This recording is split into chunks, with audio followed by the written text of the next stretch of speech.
नमस्कार दर्शक महानुभावहरू, लालटिन मिडिया प्रणालीद्वारा सञ्चालित लालटिन टेलिभिजनमा तपाईँ सम्पूर्णमा हार्दिक स्वागत गर्न चाहन्छु। म सुमञ्जङ। दर्शक महानुभावहरू, आज हामी पर्वत सदरमुकाम कुस्माबाट निकै नै पर रहेको एउटा गाउँमा आइपुगेका छौँ। बिहादी गाउँपालिकाको रानी पानी भन्ने ठाउँमा आइपुगेका छौँ। आज हामी यहाँ आइपुग्दै गर्दाखेरि हामीसँग पूर्व सांसद र सामाजिक अभियन्ता ऋषिकेश तिवारी जोडिनु भएको छ। आउनुहोस् उहाँलाई कार्यक्रममा स्वागत गरौँ। स्वागत छ सर तपाईँलाई कार्यक्रममा। धन्यवाद सुमन भाइ। आराम हुनुहुन्छ? ठिकै छ। कसरी बित्दो छ हिजो आज यो कोरोनाको कहरमा तपाईँको दिनचर्याहरू? कोरोनाको कहरमा गाउँ घुम्ने,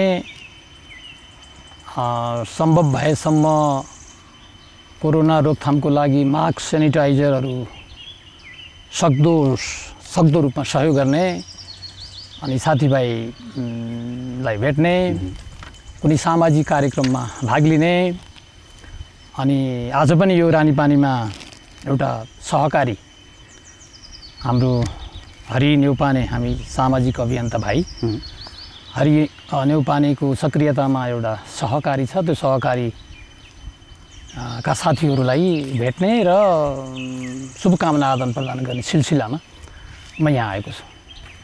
तपाईँ प्राय हिजो आज राजधानीमै केन्द्रित हुनुहुन्छ? राजधानी त जानै पर्छ भाइ, तर यो बिचमा कोरोनाको कहरले गर्दा र मेरो मिसेस श्रीमती पनि अलि अस्वस्थ भएको कारणले म केही महिना राजधानीमा रहनुपर्ने स्थिति रह्यो। तर त्योभन्दा पहिले म गाउँतिरै घुम्ने, म गाउँमै रुमाउने मान्छे हो। मैले त धेरै पहिलेदेखि गाउँमै कमाउने, गाउँमै रमाउने भनिराख्ने मान्छे हो। त्यस हुनाले आई लभ भिलेज। खासै राजधानी र कुस्मा पर्वतको दूरी त्यति धेरै छैन, लाग्दैन पनि। राजधानी कुस्माको जुन दूरी छ 200 किलोमिटर छ। तर हजुरको उपस्थितिमा आम मान्छेहरूले अझै ऋषिकेश तिवारी गाउँमा आइदियो हुन्थ्यो सधैँ भन्ने उहाँहरूको अपेक्षा हुँदो रहेछ। हुन त तपाईँले अघि भनिहाल्नुभयो तपाईँको घरायसी समस्याका कारणले गर्दा पनि त्यो ठिक हो भाइको कुरो। मसँग हिँड्ने टिमका साथीहरूले पनि भने ऋषि दाइले अलिक बढी यहाँ बोलाउनु पऱ्यो। यो स्वाभाविक हो, यसलाई म सहज रूपमा लिन्छु, किनकि विगतमा म धेरै हिँड्ने गरेको, डुल्ने गरेको, साथीभाइ भेट्ने गरेको, पार्टीको सङ्गठनमा अनि विभिन्न कोणसभा, आमसभा, प्रशिक्षण लगायतका अन्य अरू सामाजिक काम, विकास निर्माणका कामहरू पनि मा रुचि राख्ने र बोल्ने र गर्ने पनि भएको हुनाले उहाँहरूको अपेक्षालाई म स्वागत गर्दछु र उहाँको अपेक्षा पुरा गर्न कोसिस गर्दछु। अबका दिनहरूमा हामी ऋषिकेश तिवारीलाई गाउँमा देख्न सक्छौँ? अवश्य। अहिले गाउँमै छु र म राजधानी गए पनि म फ्रिक्वेन्टली निरन्तर गाउँमा आउने कोसिस गर्नेछु र आउने छु। यो त भयो तपाईँ गाउँ आउने नआउने बिचको हामी कुराकानी। अब अर्को प्रसङ्गतिर तपाईँलाई लिएर जान चाहन्छु। तपाईँले राजनीतिलाई कृषि उद्यमसँग जोड्नु भएको छ, कृषिसँग जोड्नु भएको छ। तपाईँ एउटा राजनीतिज्ञ भएर पनि यसलाई चाहिँ राजनीति गर्ने मान्छेले कृषिलाई पनि जसरी समायोजन गरिरहनु भएको छ तपाईँले, यो कसरी सम्भव हुँदो रहेछ? अब यसो छ भाइ, यो राजनीति अहिलेको वर्तमान सन्दर्भमा राजनीति भनेको के? हिजो पञ्चायतकालमा पार्टीहरूको, राजनीतिक पार्टीहरूको मोर्चा चाहिँ पञ्चायतलाई समूल नष्ट गर्ने र प्रजातन्त्रको स्थापना गर्ने नै केन्द्रित थियो।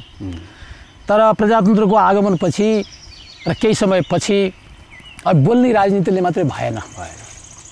जबसम्म राजनीति जीविकासँग जोडिँदैन, जबसम्म राजनीति आर्थिक उन्नतिसँग जोडिँदैन, जबसम्म राजनीति उत्पादन र उद्यमशीलतासित जोडिँदैन, त्यो राजनीति एकाङ्की हुन्छ, त्यो राजनीतिले प्रतिफल दिन सक्दैन।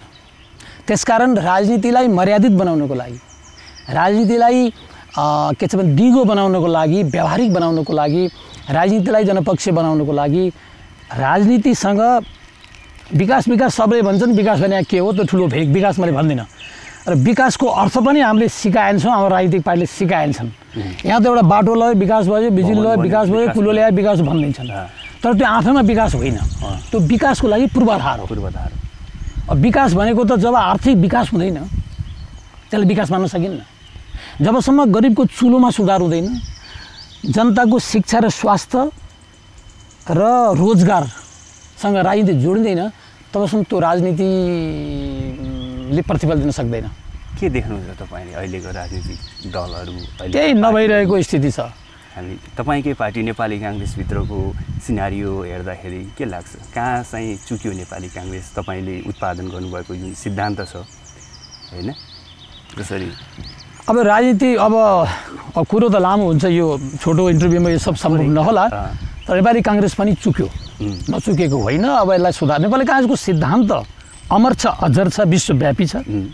नेपाली काङ्ग्रेसको सिद्धान्त र बिपीको विचारले नै यो देशलाई बचाउँछ, यो देशको प्रगति गर्छ, यो देशको उन्नति गर्छ, प्रजातन्त्रलाई बचाउँछ, त्यो निश्चित हो। तर पार्टी सरकारमा गएपछि अब हाम्रो देशको परिस्थिति त्यस्तै छ, अशिक्षा, गरिबीको कारणले र केही नेताहरूको अप्रजातान्त्रिक क्रियाकलापको कारणले बिपीको विचारबाट अलिकति डेभिएसन भएकै हो। त्यसकारण अहिले त्यति सन्तुष्टि छैन पार्टीभित्र एज ए प्रतिपक्षको रूपमा। अब सत्तापक्षको रूपमा त कुरै नगरौँ, भाइहरूलाई थाहा नै छ, युवाहरूलाई अब के मात्रै भयो, कति मात्रै भनौँ, कहाँबाट सुरु गरौँ? 2/3 सरकार, लगभग 2/3 सरकारबाट धेरै उत्साहित थिए जनताहरू। हामी प्रतिपक्षका पार्टीहरू पनि ठिक छ, काम गऱ्यो भने अब 2/3 बहुमत छ, असम्भव भन्ने कुरो छैन। कुनै विधान, कुनै कानुन बाधक भयो भने त्यसलाई परिवर्तन गर्ने हैसियत पनि छ, मेजोरिटी पनि छ। र धेरै गर्ला भन्न बसेका थियौँ। अब 2.5 वर्ष 3 वर्ष बितिसक्दाखेरि कुनै छाँटकाँट देखिएन। त्यसकारण जनता बडो निराश छन्।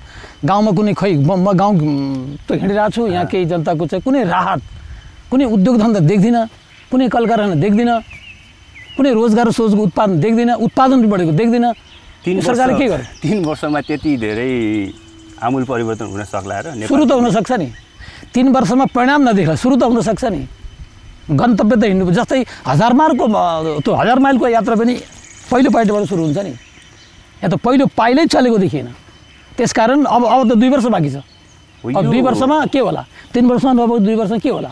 प्रतिपक्ष जनताको प्रश्न हो यो। म भूमिका कहाँनिर हुँदो रहेछ? यो जसरी सरकारले गरिराखेको छैन भनिराख्दाखेरि प्रतिपक्षको भूमिका मुखदर्शक बन्नु मात्र हुँदो रहेछ कि त्यसमाथि प्रश्नहरू गर्नु? प्रतिपक्ष प्रजातन्त्रमा सत्तापक्षले सरकारले गरेको कामलाई वाचडगको रूपमा हेर्ने हो, सुझाव दिने हो, सुधार्न कोसिस गर्ने। त सत्तामा त उ छ नि, अथवा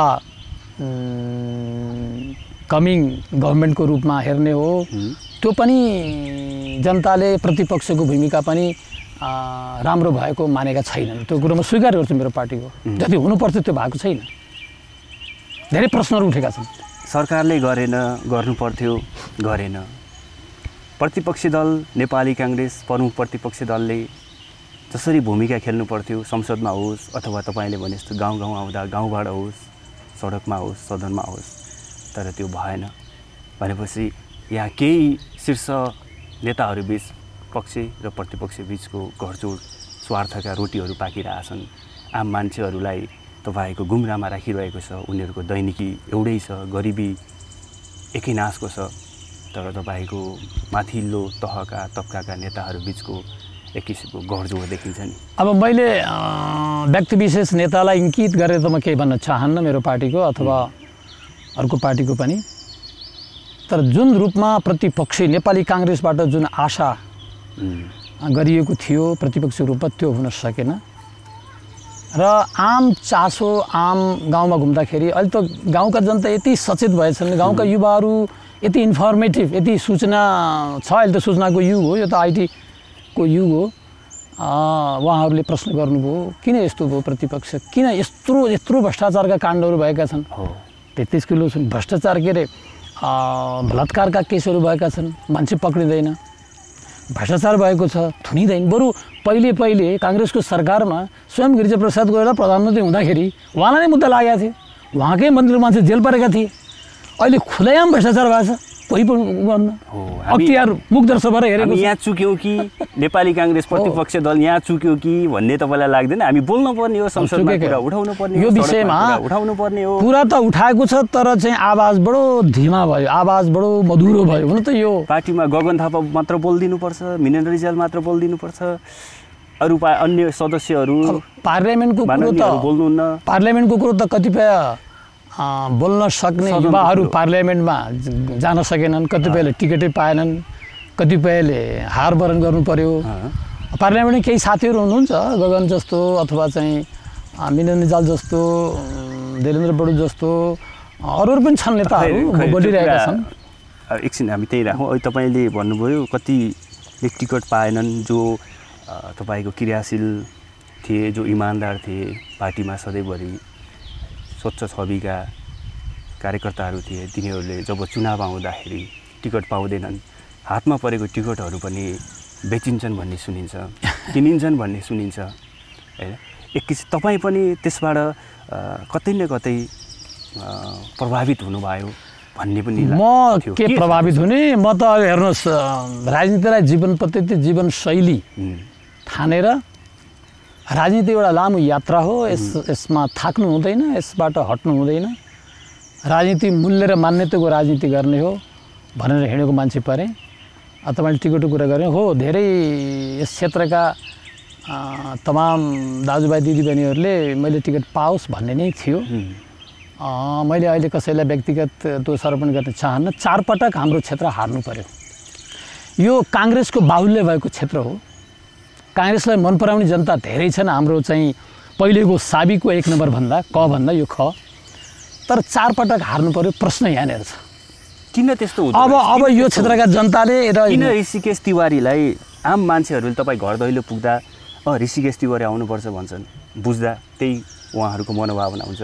जब चुनाव आउँछ तपाईँको मुखमै आएका टिकट पनि खोसियो भनेर सुन्नु पर्दाखेरि ती आम मान्छेहरू त निराश त हुने नै भयो। तर यो तपाईँले यसको प्रश्नको खोज्नु प्रयास गर्नुभयो, आखिर किन हुँदो रहेछ त? एउटा तपाईँले तपाईँको दर्शनबाट बुझ्दाखेरि मैले बुझेँ भाइको कुरो। मैले यो यसमा धेरै कुराहरू हुन्छन् राजनीतिमा, अब ती कुराहरू भएका कुराहरू त नभनौँ। यो कुरो मैले स्वयं हाम्रो आदरणीय सभापति शेरबहादुर दाई कुसमा आउँदाखेरि, स्वयं प्रवक्ता विश्वप्रकाश भाइ कुसमा आउँदाखेरि यो पर्व जिल्लाका तमाम कार्यकर्ता साथीहरू, नेता साथीहरूको बिचमा यो कुरो मैले राखेको थिएँ। मैले त्यहाँ भनेको थिएँ, केन्द्रीय कुरा पनि भनेको थिएँ, शेरबहादुर दाई यहाँ उपस्थित धेरै साथीहरूले प्रश्न सोध्नुहुन्छ भने ऋषि दाई तपाईँ टिकट किन पाउनुहुन्न? तपाईँ पुरानो मान्छे, चुनाव जित्ने मान्छे, तपाईँ हिजो पञ्चायतकालदेखि लागेका मान्छे, जेलनल बसेका मान्छे, टाउको फरेर आएको मान्छे, टिकट किन पाउनुहुन्न भन्न सोध्नुहुन्छ शेरबहादुर दाई। धेरै साथीहरूले यसको जवाब मसँग छैन। मलाई राति 12:30 बजे बोलाएर ऋषिजी आइएम सरी तपाईँलाई टिकट दिन सकिनँ भन्नुभयो। अब यो साथीलाई बताइदिनुहोस् टिकट नदिनुको कारण के हो, कुन बाध्यता हो भने उहाँले पनि बताउनु भएको छैन अहिलेसम्म। मासले ताली बजायो, त्यही चाहेको थियो। म पनि त अर्को कुरो यो पनि भने ती साथीहरूलाई, साथीहरू नआत्तिनुहोस्, फेरि पनि ऋषिकेश टिकट नपाएर राजनीति छोड्छ कि, निराश हुन्छ कि, फ्रस्ट्रेट हुन्छ कि। किनभने मैले राजनीतिलाई सिर्फ पद प्राप्तिको माध्यमबाट ठानेको थिइनँ। समाजसेवा म अझै 10 वर्ष, 15 वर्ष, 20 वर्ष जति मेरो स्वास्थ्यले दिन्छ म यत्तिकै सक्रिय रहनेछु भनेर ती साथीहरूलाई भनेको थिएँ। स्वयं शेरबहादुर दाई त्यही नै हुनुहुन्थ्यो। अब उहाँले त के भन्ने बिचरा, उहाँले आफै चाहिँ यो राति 12:30 बजे मलाई, म बालुवाटारमै थिएँ टिकट लिन, मलाई दिने भनेर मलाई याद थियो। मलाई माफ गर्नुहोस्, तपाईँलाई दिन सकिनँ, आइएम सरी ऋषिजी तपाईँलाई टिकट दिन म सकिनँ भन्नुभयो। त्यो कुरो मैले ठिक ठाउँमा भनिदिनुहोस् साथीहरू, मलाई त भन्नु परेन, तर साथीहरूले त भन्नु पऱ्यो नि। साथीहरूले खोजिरहेछन् ऋषिले किन टिकट पाएन। बुझ्ने गरी भन्नुपर्दा यो द्रव्यको चलखेलले पनि चिज हुन्छ। त्यसै भन्छन्, मसँग प्रमाण छैन, व्यापक चर्चा त्यही छ। मैले प्रमाण नभएपछि मैले कसरी भन्नु? ऋषिकेश तिवारीले द्रव्य खर्च गर्न सकेन, त्यस कारणले गर्दाखेरि टिकट पाएन भन्ने एक किसिमको मान्छेहरूको मत पनि छ। द्रव्य खर्च गर्न सकेन भन्नाले केन्द्रमा खर्च गर्ने होइन, यो टिकटमा किनबेच हुन्छ। जब किनबेच हुन कुरा आउँछ त्यो कुरो त मलाई त्यति मेरो व्यक्तिगत रूपमा मलाई त्यस्तो लाग्दैन। काङ्ग्रेसले त्यस्तो गर्दैन, गर्नु हुँदैन। तर आम गुनासो चाहिँ छ, टिकट बिक्री हुन्छ, प्रत्यक्षको पनि बिक्री भयो, समानुपातिको त धेरै बिक्री हुन्छ, ब्रिफकेसमा साटिन्छ भन्ने व्यापक छ। मैले किन भन्नु पऱ्यो बाबा? मेरो मोड किन भनाउनुहुन्छ? मिडियाले भनेको छैन कि, कार्यकर्ताले भनेको छैनन् कि बुद्धिजीवीले भनेको छैन कि नागरिक समाजले भनेको छैन कि सबल त भनिरहेको छ नि त। एक किसिमको तपाईँलाई मोहरा बनाइएको जुन बनाइयो नि तपाईँलाई टिकट ल्याएर त्यसको त प्रत्यक्ष भोगाइ जति तपाईँले भोग्नु भएको छ त्योभन्दा बढी त अरू कसलाई थाहा हुनसक्छ र त्यही भएर यो जवाफ तपाईँबाट अब एउटा कुरो चाहिँ के छ भने भन्ने कुरा अब कुरो यहाँनिर छ ऋषिकेशसँग पैसा छैन भन्ने त भनिन्छ अरे भन्ने सुनेको थिएँ। मेरो प्रश्न छ के पैसे हामी राजनीतिक कार्यकर्ता जो पूर्णकालीन राजनीतिक गर्दा पञ्चायतदेखि लाग्यौँ कोसँग पैसा थियो त? रामचन्द्र पौडेलसँग पैसा थियो, शेरबहादुरसँग थियो, सुशील कोइरालासँग थियो, गृहसँग थियो र ती त महान नेताहरू भए माथिका। तर अरूका कहीँ पैसा नहुने नेताले टिकट पाए। खोइ त जितेर आउनु भएको छ त?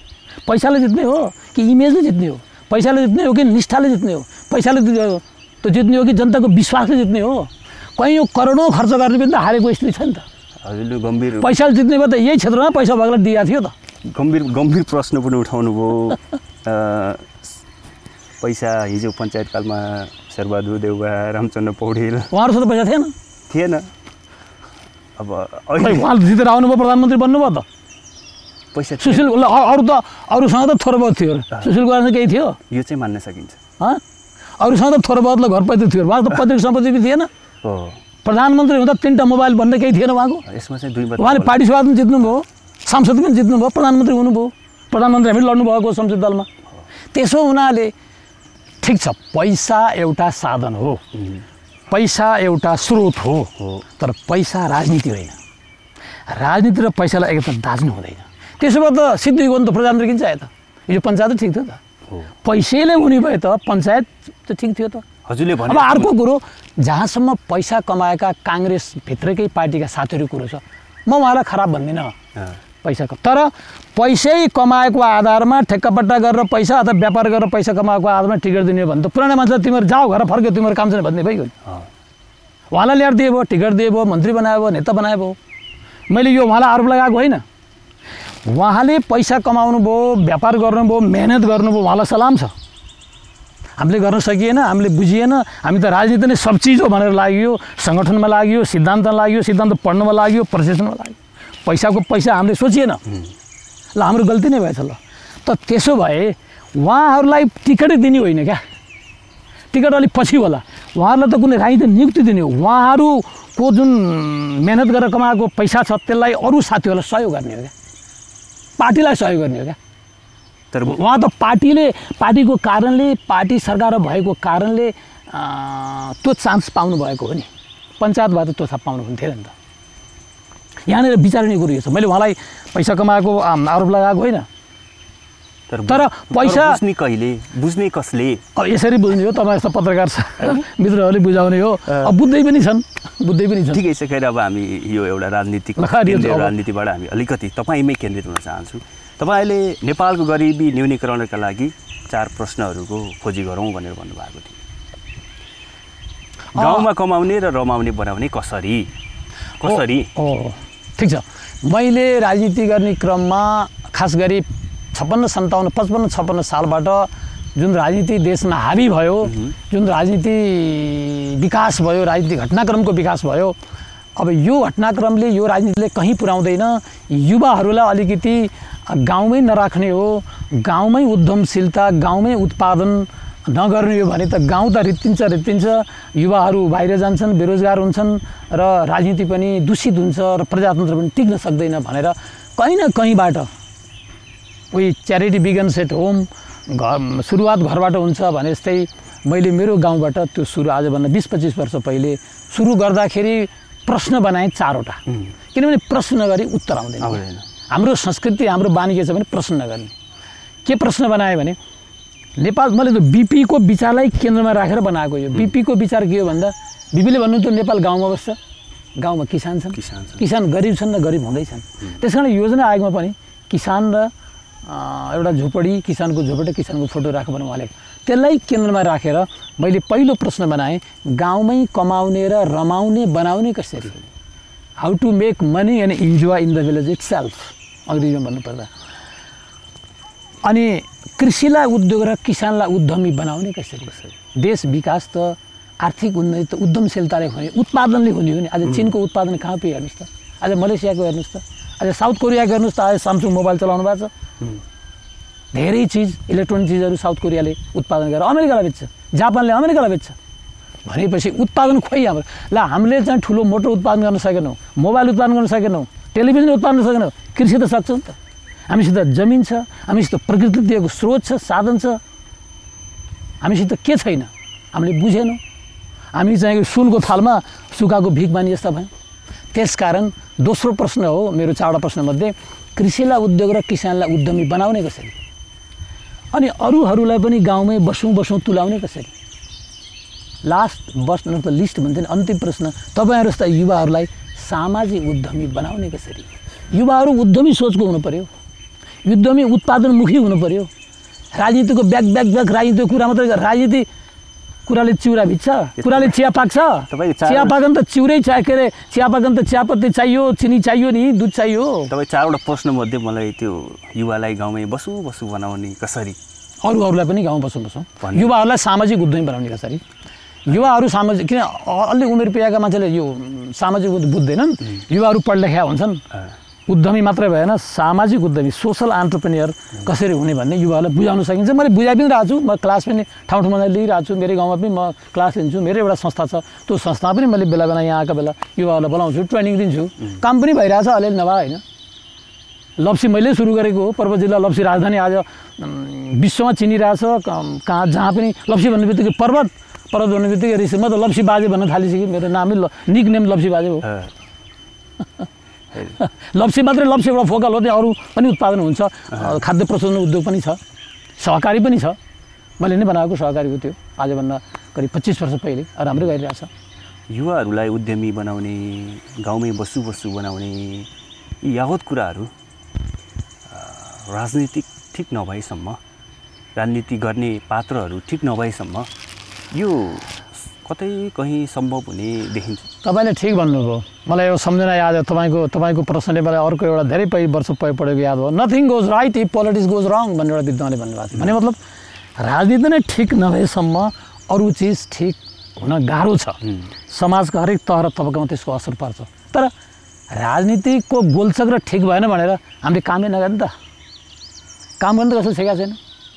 बिरुवा लाउन, फलफुल उत्पादन गर्न, साना कुटीर उद्योग खोल्न, हाम्रो वरिपरि भएका स्रोतलाई सदुपयोग गरेर त्यसको चाहिँ के छ भने साना उद्योग खोल्न, उत्पादन गर्न त हो, ठुलो हुन नसक्ला, राज्यले सहयोग नगर्ला, तर हामी आफै पनि त गर्न सक्छौँ। त्यसो हुनाले राज्यले गरेन, ल सरकार अल्मलियो, सरकार भ्रष्टाचारी भयो त हामी त्यो मात्रै त्यतापट्टि पनि गाली गरौँ, गालीले मात्रै त हुँदैन नि त, हामी केही गरेर देखाउँ न। त्यसो भए आफ्नो ठाउँमा सबैले गरौँ, गाली मात्र नगरौँ, नेगेटिभ मात्र नभनौँ, अलिक पहिले काम गरौँ, काम गरेपछि अनि भनौँ। यस्तो हुँदो रहेछ कि अब राजनीतिको कुरा कहाँनिर जोडिन्छ भन्दा एउटा युवालाई उद्यमशील बनाउन सिकाइराख्दाखेरि उसले एउटा लिजमा लिएर बारी ल्याउँछ, अन्नपात लगाउँछ, जब बजारसम्म लाने बजारीकरण छैन, तपाईँ बजार लाँदै गर्दाखेरि राजनीतिको कारणले बन्द हडताल भइराख्दाखेरि यस्ता कुरादेखि लिएर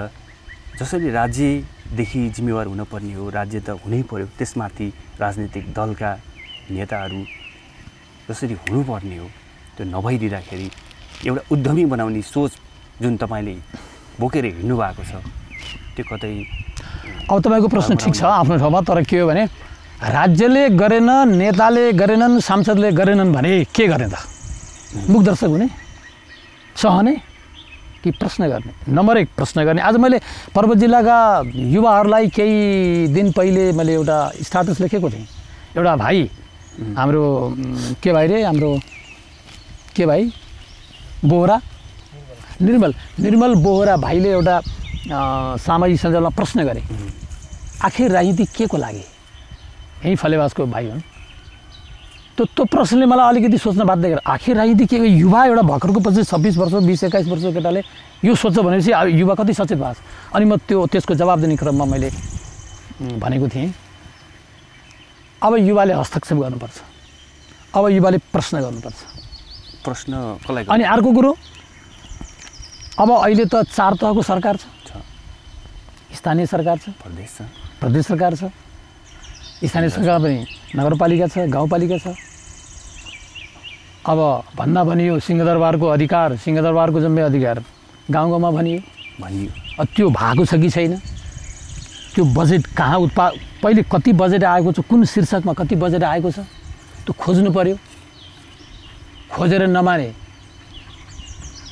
हाम्रो चाहिँ संविधानले दिएको एउटा टुल छ, एउटा हतियार छ, सूचनाको हक प्रयोग गरेर, सूचना हक प्रयोग गरेर चाहिँ अनि युवा पनि सतर्क हुनु पर्यो। युवा अब चुप लाएर बसे, ए बाबा जति अन्याय गर्यो त्यति चुप लाएर बसे त सरकारले त गर्छ त, सत्ता आउने मान्छेले गर्छ नि त, भ्रष्टाचार पनि गरिरहेछन्, तर के सहेर बस्नु त भनेपछि पढे लेखेका युवाले नगरेसम्म अरूले कसरी गर्छ बाबा? भनेपछि युवा जाग्नु पर्यो, युवा जाग्नु पर्यो, प्रश्न गर्नु पर्यो। यस, प्रश्न पनि गर्नु पर्यो, जानु पर्यो, पहिले राम्रोसँग प्रस्तुत हुनु पर्यो, भन्नु पर्यो मैले यो काम गर्न लागेको छु, सिधै भन्नु पर्यो कुन कुन शीर्षकमा कति रकम हामीलाई चाहियो, पारदर्शी चाहियो, त्यो अधिकार छ, त्यो माग्ने, अनि मैले योजना गर्न लागेको छु, मलाई सहयोग चाहियो। सहयोग चाहियो, प्रश्नसँगै उद्यमशील हुन पनि पर्यो। यस, प्रश्न पहिले प्रश्न नगरिकन उत्तर आउँदै आउँदैन। अहिले कस्तो हुन्छ भन्दाखेरि हजुरहरू जस्तो नेता, अब कोही अलिकति नेताहरूलाई, केन्द्रीय नेताहरूलाई समाउने कार्यकर्ताहरू पछि लाग्ने, अनि त्यो एउटा जुन ट्रेनहरू छ त्यो विकृति हो, त्यसले कहीँ पुर्याउँदैन। केही नेताहरूले मैले सुन्छु अलिकति पछि लगाउने, अलिकति पैसा दिने, त्यो युवाहरूलाई अलिकति चाहिँ पैसा दिने, अनि चाहिँ के छ भने मेरो यसले त तपाईँले भनेको उद्यमशीलतालाई त ठाडै प्रहार गर्दो रहेछ। अब प्रहार त्यो बुझ्नुपर्छ, त्यो बिस्तारै बिस्तारै भन्नुपर्छ। अब त्यो राजनीतिक नेताले त मान्छे अब युवाहरू मेरा पछि लाग्नु भन्नु स्वाभाविकै हो, त्यो भन्छन्, तर युवाहरूले सोच्नु पऱ्यो, युवाहरूले सोच्नु पऱ्यो यो कति दिन पछि लगाउने त, आखिर सांसद कति दिनको हो त, 5 वर्षको, त्यसपछि के गर्ने त बानी? त्यसो भने उसौलाई भन्ने ल मलाई सहयोग गर्नुहोस्, मैले देखेको छु केही युवाहरू हाम्रो कुस्मामा, केही तपाईँ जस्ता युवा पत्रकार साथीहरूले देखेको छु, केही गर्न खोज्ने होइन, अलिकति केही क्रिएटिभ भएका, केही इनोभेटिभ आइडिया भएकाहरू देखेको छु। म त आशावादी छु, पर्वत जिल्लाका युवाहरूप्रति म पूर्ण रूपमा आशावादी छु। मैले पर्वत जिल्लाका युवाहरूमा धेरैमा सकारात्मक सोच देखेको छु, जागरुकता देखेको छु, प्रश्न गरि पनि रहेछन्, अझ पुगेन, अझ बढी प्रश्न गर्नुहोस् भन्न मैले आह्वान गर्दछु। हुन्छ, हामी छुट्याएको निर्धारित समय लगभग हाम्रो सकिसकेको छ। अन्त्यमा तपाईँलाई केही भन्नु छ भने 2 शब्दमा भन्न सक्नुहुन्छ। मलाई के भन्नु छ भने सम्पूर्ण पर्वत जिल्लावासी, आदरणीय दाजुभाइ तथा दिदीबहिनीहरू, खास गरी युवा साथीहरू, मेरो एउटा सपना छ, मेरो केही छैन, मैले आफूलाई केही सोचेको छैन। मेरो पर्वत जिल्लालाई उद्यमशीलता, उत्पादन, कृषि उत्पादन, उद्यमशीलता, रोजगार, स्वरोजगारको नमुना जिल्ला बनाउन चाहन्छु, ताकि उत्पादन हेर्नु छ भने उद्यमशीलता हेर्नु पर्वत जाऊ भन्नु सबैले, म त्यो चाहन्छु। मेरो अन्तिम चाहिँ यो, मेरो केही इच्छा छैन। तपाईँको यो चाहना पनि साँच्चै चाँडै नै पुरा होस्। अन्तिममा केही युवाहरू, हाम्रो सुमन भाइ जस्तो विदेश गएर पनि फेरि स्वदेशमा केही गर्नुपर्छ भनेर फर्केका, अच्युत तिवारी जस्तो जागरुक र केही युवा भाइ बहिनीहरूलाई यो जुन लालटिन मिडिया मार्फत जागरण ल्याउने जुन कोसिस गर्नुभएको छ, यो मिडियालाई मेरो शुभकामना छ, बधाई छ, धन्यवाद छ, र यसको उत्तर प्रगतिको कामना गर्दछु, र विजय दशमीको उपलक्ष्यमा पनि शुभकामना दिन चाहन्छु। उठ्यो हवस् त दर्शक महानुभावहरू, हामीलाई हेरिदिनु भयो, तपाईँलाई धेरै धेरै धन्यवाद। लालटिन टेलिभिजन हेर्दै गर्नुहोला। नमस्कार।